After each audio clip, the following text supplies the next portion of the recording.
జరిగిన అన్యాయం రేవంత్ రెడ్డి గారికి తెలుసు. మాకు జరిగిన అన్యాయం రేవంత్ రెడ్డి గారికి తెలుసు. మా జనాభా కంటే తక్కువ రిజర్వేషన్లు వచ్చినాయనే విషయం ఆయనకు తెలుసు. నేను పేరు చెప్పను. ఆయన శాసనసభకి వెళ్లే ముందు ఒక 40 నిమిషాలు ఇద్దరు మా మాదిగ ప్రజలతో మా మాదిగ ప్రముఖులతో మాట్లాడాడు. ఆయన శాసనసభకి వెళ్లే ముందు, నేను పేరు చెప్పాను, ఓకే, ఆయన శాసనసభకి వెళ్లే ముందు ఒకరికి ఫోన్లో ఒకరిని దగ్గర పెట్టుకొని ఒకరితో ఫోన్లో 40 నిమిషాలు మాట్లాడాడు. ఆయన చెప్పిన విషయం ఏంటంటే, మీ జనాభాకు తగ్గ అవకాశాలు కొంత రావట్లేదు, కొంత తగ్గిపోతున్నమాట, వాస్తవమే, కొద్దిగా మీరు సర్దుబాటు చేసుకోండి అని అన్నాను. కొద్దిగా అన్నలాంటి వాళ్ళకు కొంత మీరు చెప్పండి అని చెప్పడం జరిగింది. అంటే అర్థం ఏంటి మరిగా? ఆయనకు తెలుసు అన్నట్టే కదా.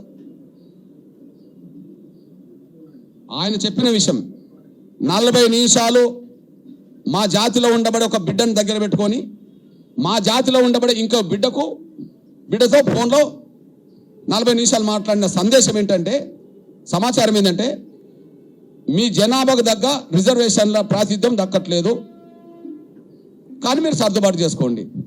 మా జనాభాకు తగ్గ రిజర్వేషన్ ప్రాతినిధ్యం దక్కనప్పుడు ఎవరికి ఇచ్చినట్టు? ఎవరికో ఒకరికి ఇచ్చినట్టే కదా. అంటే మాకు అన్యాయం చేసినట్టే కదా. మాకు అన్యాయం చేసినాం అనే విషయం నీకే అర్థమైనప్పుడు మేమేం చేయాలా?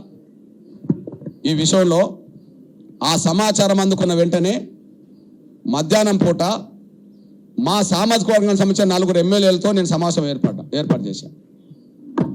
మా సామాజిక వర్గానికి సంబంధించిన 4 ఎమ్మెల్యేలతో ఏర్పాటు చేసి, దయచేసి 11% జనాభా మనకు నిష్పత్తి పరంగా రిజర్వేషన్ రావాలి, ఈ విషయాన్ని అసలు ప్రస్తావించండి. రాష్ట్ర ప్రభుత్వం నిర్ణయం తీసుకుంటుందా లేదా కానీ మాదిగ బిడ్డలుగా మీరు ప్రతిపాదించండి అని మాత్రం నేను చెప్పడం జరిగింది. ఇట్లాంటి సమాచారం నాకు వస్తున్నది. జనాభా ఉన్నా కూడా రిజర్వేషన్లు అంతా రావట్లేదని వస్తున్నది. జనాభా తగ్గిన వాళ్ళకు అవకాశాలు ఎక్కువ ఉన్నాయనేసి వస్తున్నది. కనుక దయచేసి మీరు 4 ప్రస్తావించండి. మీరు వర్గీకరణ సూత్రానికి రేవంత్ రెడ్డి గారు అనుకూలంగా ఉన్నందుకు స్వాగతించండి, ఆయనను అభినందించండి. కానీ జనాభా నిష్పత్తి కంటే తక్కువ వస్తున్నందుకు మాత్రం మీరు సూచన చేయండి, తక్కువ రాకుండా చూడండి సూచన చేయండి. మాదిగ ఎమ్మెల్యేలుగా మాదిగ బిడ్డల తరఫున మాట్లాడిన వాళ్ళు అవుతారని చెప్పి నేను మధ్యాహ్నం పూట నేను చెప్పడం జరిగింది. బహుశా మరి వాళ్ళు ఆ ప్రస్తావన తీసుకొచ్చినట్టు కూడా నాకు అనిపించలే శాసనసభలో.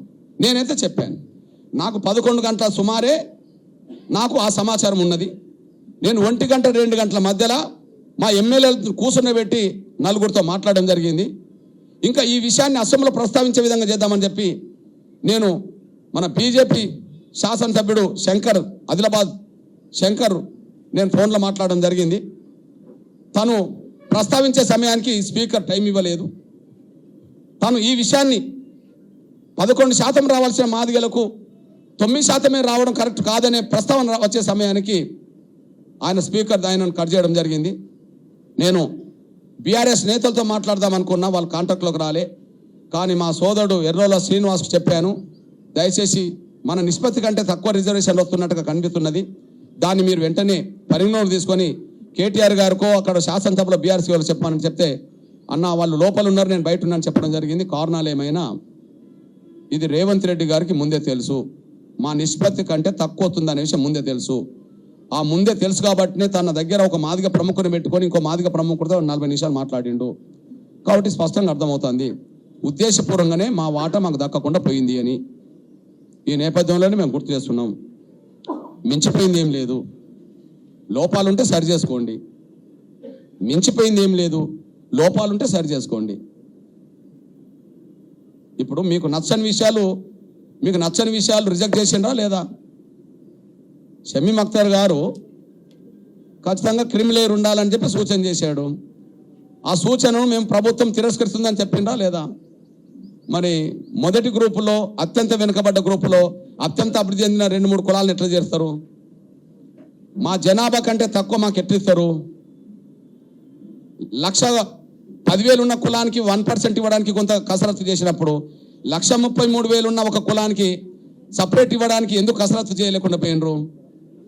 మాదిగా మాలలతో పాటు నేతకాన్లకు కూడా కార్పొరేషన్ ఇవ్వాలని చెప్పి వివేకే కోరిండు కదా.